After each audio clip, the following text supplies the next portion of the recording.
United States President Donald Trump says he has dropped plans to impose heavy tariffs on several European countries that opposed his push to take control of Greenland. The decision followed direct talks with NATO Secretary General Mark Rutte, during which Trump also ruled out using military force to seize the territory. In a social media post on Wednesday, Trump said the tariffs would no longer move forward because he and Rutte had reached what he described as a framework for a future deal concerning Greenland and the wider Arctic region. He said the agreement reflected shared interests among NATO allies. This solution, if it is consummated, will be a great one for the United States of America and for all NATO nations, Trump wrote. Just days earlier on Saturday, Trump had announced plans to introduce a 10% tariff on imports from Denmark, Finland, France, Germany, Norway, Sweden, the Netherlands, and the United Kingdom. He said the measures would begin on February 1st as a response to European opposition to his proposal for the United States to purchase Greenland.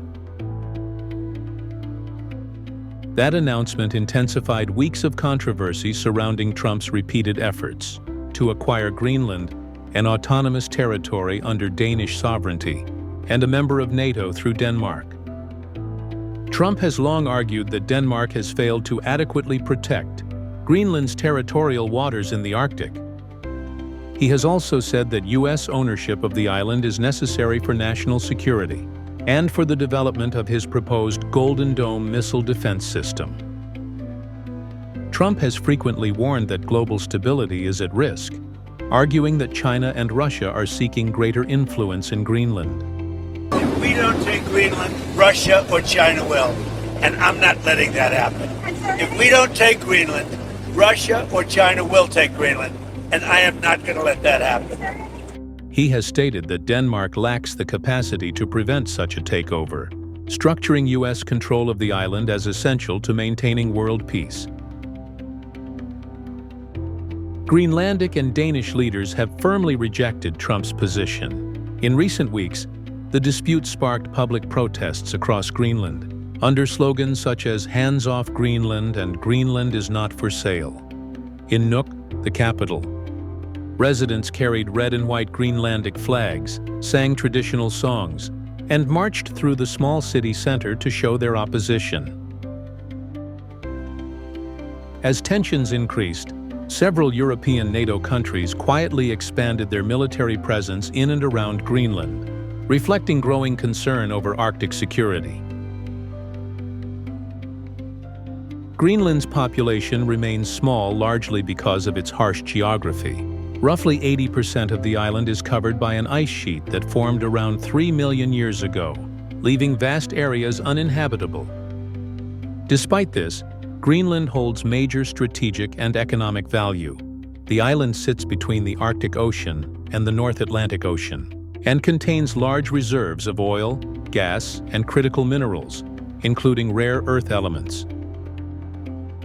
These resources are essential for modern technologies such as wind turbines, electric vehicles, energy storage systems, and defense infrastructure.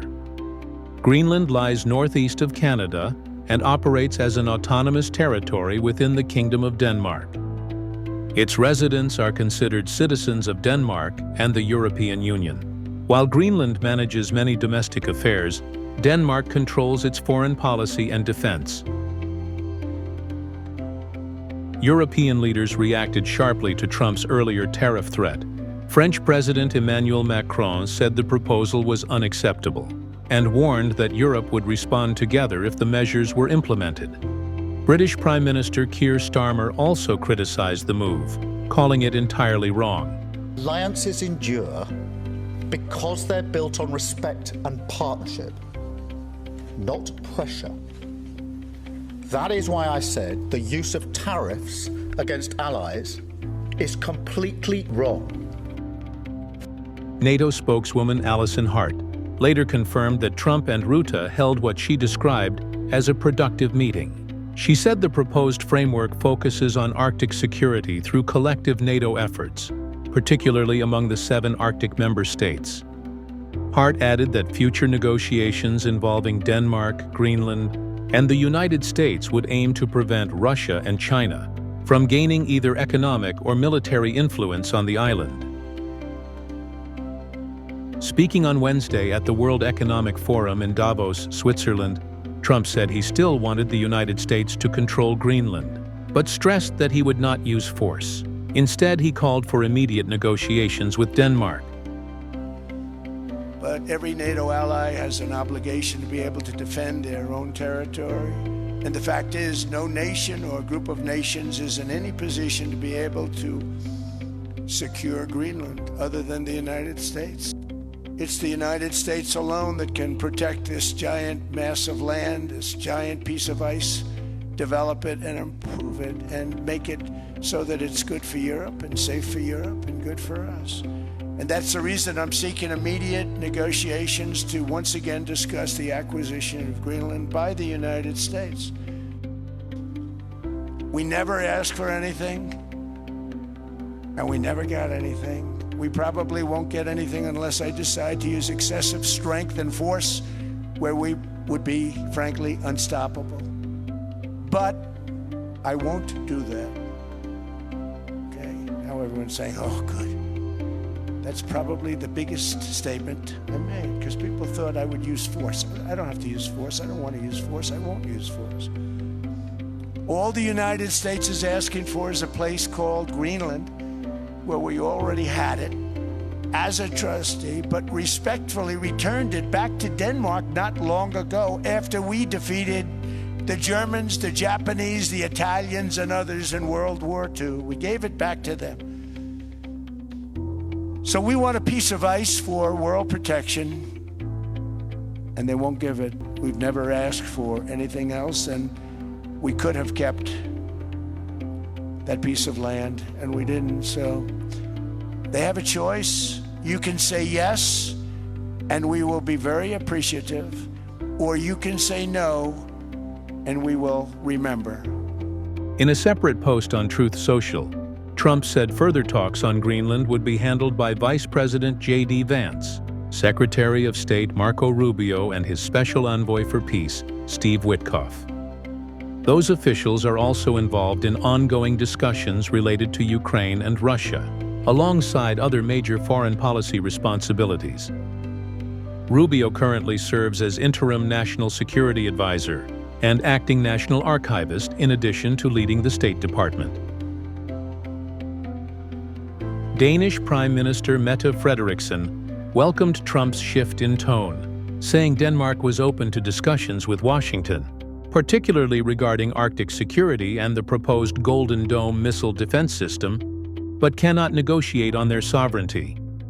She described it as appropriate that Trump and Rutte addressed Arctic concerns during their meeting in Davos. Trump later shared an image on Truth Social showing Greenland depicted as part of U.S. territory. The image showed Trump alongside J.D. Vance and Marco Rubio planting an American flag on the island.